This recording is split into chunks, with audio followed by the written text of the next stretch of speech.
Hi everyone, welcome to Encore. This is Corin, and today a good friend of mine stopped by because she happened to drop her eyeshadow and it pretty much cracked and shattered. So it's her favorite color, and she wanted to have it fixed, and she asked me if I can, and I told her that I think I can. So I thought I'd invite you all to join me, and I'll walk you guys through the step-by-step procedure that I use in fixing cracked eyeshadows. The same procedure is what I use in pressing pigments, so this might be beneficial for those of you who's been requesting how to do that, even though I'm probably going to do a separate video tutorial that covers pressing pigments. So sit back, relax, hang around, and enjoy this video, and hopefully you'll learn something from it. B la pa pa da p sabadoo boo sabadoo la doodly doodla diddly la la baby shoobadoop shabadoop shoobadoop. Okay, before we continue on, I just wanted to go over some of the materials you're going to be needing in order to do this project. Starting off with a Ziploc bag. If you have a sandwich size, that's great. If you don't, you can use a quart size, just like this one. You're going to need something to pound and pulverize the broken eyeshadows, and I use my pestle for that. If you have a rolling pin, like a baking rolling pin, that's great. Otherwise, if you have like a small aerosol can, that will work as well. Anything that you can roll like this or just kind of pound just like that would work. Also, I'm going to use a quarter as my press. The size of this eyeshadow is about the size of a quarter, and the quarter will fit perfectly inside the pan. Now, if you're working on an eyeshadow or a pan that's smaller than a quarter, just kind of base the coin, so you're going to need a press for that. It could be a nickel or a dime. I'm also going to show you a hairpin right here, which is going to be used as a stirrer. And I do not recommend using any wood, like toothpick or Q-tip, breaking Q-tips and stuff, because the product's going to stick to it, and a hairpin has a coating in it that's going to prevent from the eyeshadow from sticking when you're stirring. But for this demonstration, I'm actually going to use my favorite tool, which is my micro spatula. And I recommend every makeup artist to own one of these, because once you own one, you'll love it and you use it all the time. I'm also going to use fabric, and I chose linen. You can use cotton, perhaps like an old shirt. Just make sure it's clean. And for this demonstration, I'm going to use a piece of linen because I like the pattern of the linen, and that's what's going to be left as an imprint on the press when we press the eyeshadow later on. I also used alcohol. And anything over 70% is very ideal, and that's because they dry a lot faster.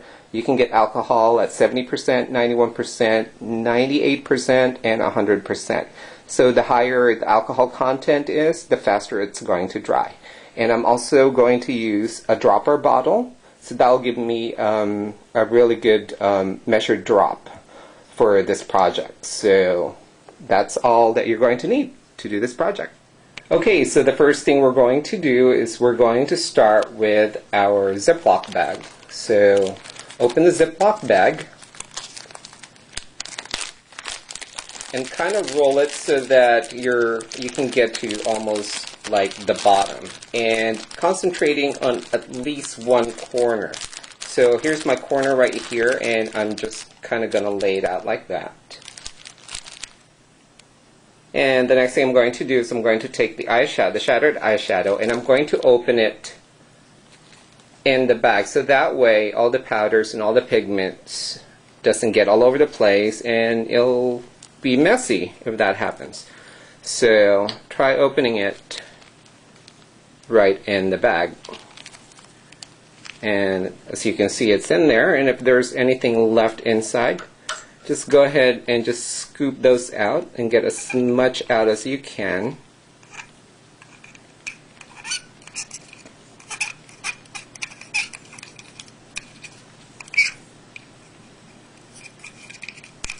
And just get all that into the bag.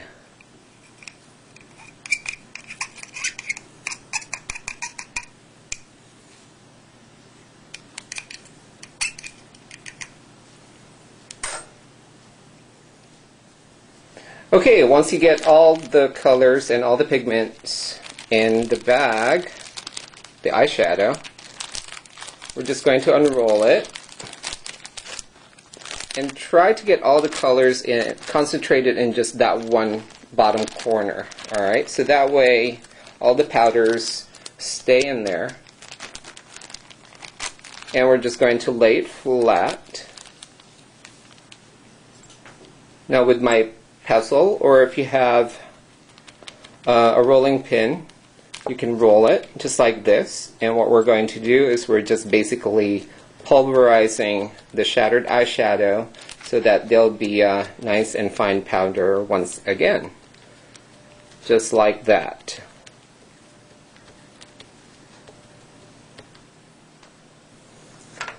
Okay, next we're going to sanitize the container that the product originally came from with just a couple of drops of alcohol, and just wipe that with a paper towel.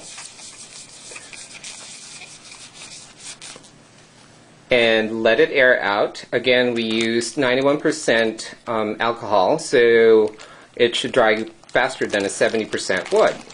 We're going to pick up the bag and we're just going to give it a little shake so that everything will come down again to that corner right there.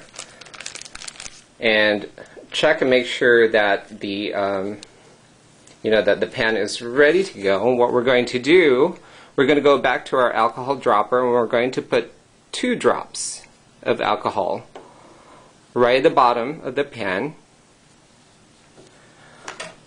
And what we're going to do is we're just going to cut and snip a little bit at the bottom and corner of the bag.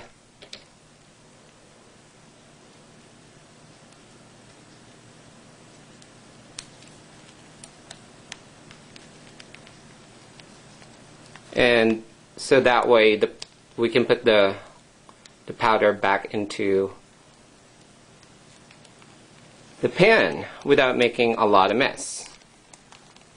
And just carefully just kind of work that into the pan.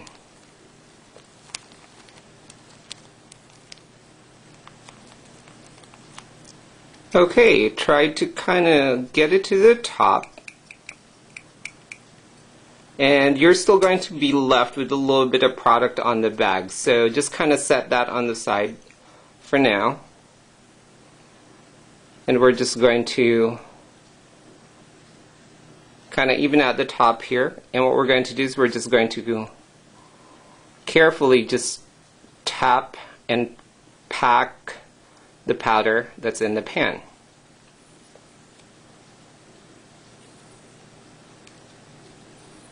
Just like that.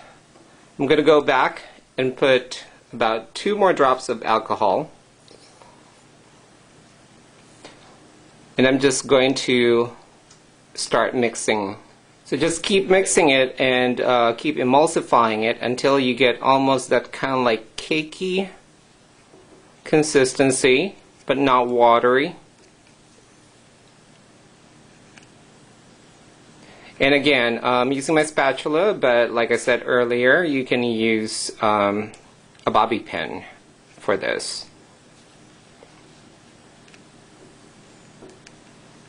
So just keep on emulsifying that. And what you want to do is just lift it and drop it a couple of times. Tap it just like that so that it compacts. Okay, so now that we have a little bit more room, we're going to add some more.